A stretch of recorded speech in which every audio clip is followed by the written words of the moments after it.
hindi na talaga ako dapat magto-talk about this matter kasi okay naman ako. Actually, yung mga friends ko nga yung mas affected dahil sa akin at pinupush akong mag-talk. Eh, hindi nga ako magaling mag-talk, diba?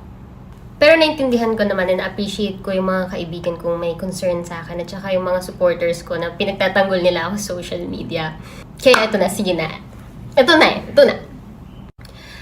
Alam ko naman sa sarili ko, aminado ko, hindi ko strength ang hosting. So, bakit ako kinuha? Actually, nagulat din ako nung in-offer sa akin to.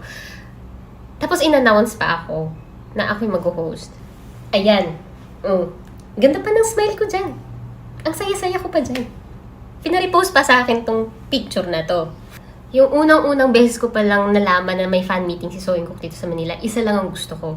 Mahigpag-unahan ako dun sa mga fans para makakuha ng VVIP ticket. Yung pinaka nasa harapan, nakikita ko siya nasa harap. Yun lang.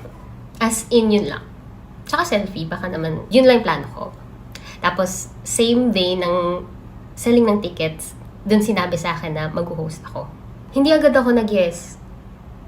Ayoko nung una kasi alam ko yung kapasidad ko. Hindi naman, wala pa akong, zero experience pa ako sa hosting. Mga host ko lang, mga spills lang sa asap. Ganun lang.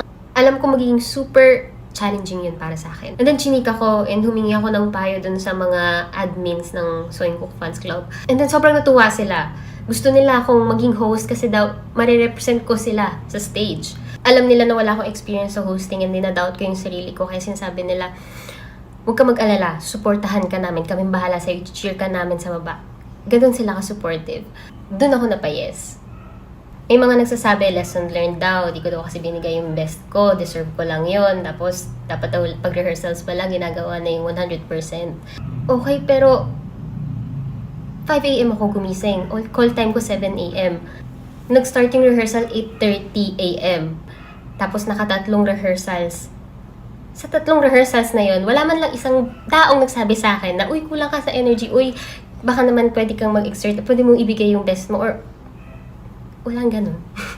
Nagulat na lang ako nung pangatlo, pagkatapos ng pangatlo ng stage rehearsal with Soin Cook, pinatawag ko sa tech booth para sabihin sa akin na papalitan na nga ako. Nagulat ako, pero umokay agad ako, kasi parang at the back of my mind, sabi ko, makakanood ako ng performance ni Soin Cook. Pero at the same time, na-realize ko, shucks, may mga nag-expect na makakapanood sa akin dun sa stage. And mga bumili ng tickets para sa akin. Kahit konti lang sila, maliit ng percentage nila sa audience, meron pa din. So, paano yun? Nagmamatigas yung director, yung Filipino director and yung organizer na huwag ako palitan dun sa Korean technical director. Pero, nakita ko kung gan talaga siya naninindigan na palitan ako. Ang sabi pa niya, kung hindi yan papalitan, ako aalis. So, syukot si ante nyo. Ayoko na mag-cause ng gulo. Kasi nakikita ko lahat na sa stress na. Yung interpreter niya nga, hindi niya na malaman kung paano niya i-interpret ng in a nicer way yung sinasabi ng Korean director na yun eh. So ako, okay na, tama na. I'll give way. Huwag lang magkagulo or huwag lang ma-delay. Magbibigay na lang ako ng statement. Sa 20 years na existence ko sa entertainment industry, ngayon lang ako nagbigay ng statement na ganun para sa public announcement. Alam ko kahihiyan yung pagdadaan ko pagkatapos nun, pero sige na. Kung yung sa sinasabi naman ng Korean director na para sa ikagaganda ng show, sige na.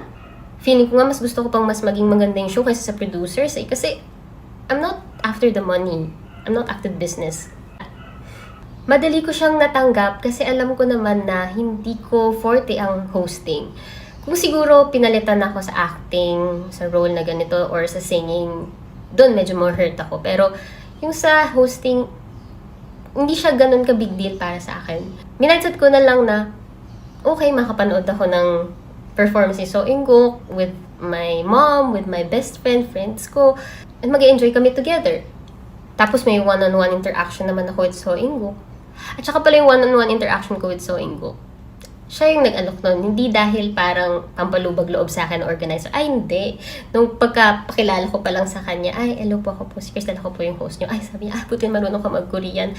Tapos, diba, ikaw yung YouTuber na nag-interview sa akin. Tapos sabi ko, opo. Nalala niya ako!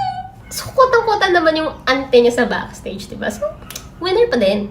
So, sa mga nag-worry po sa akin, okay na okay po ako.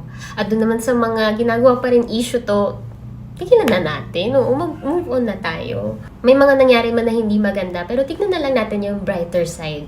Mindset lang yan. Mindset. At sa mga bashers dyan, magbagong buhay na tayo. Ay, kayo lang pala.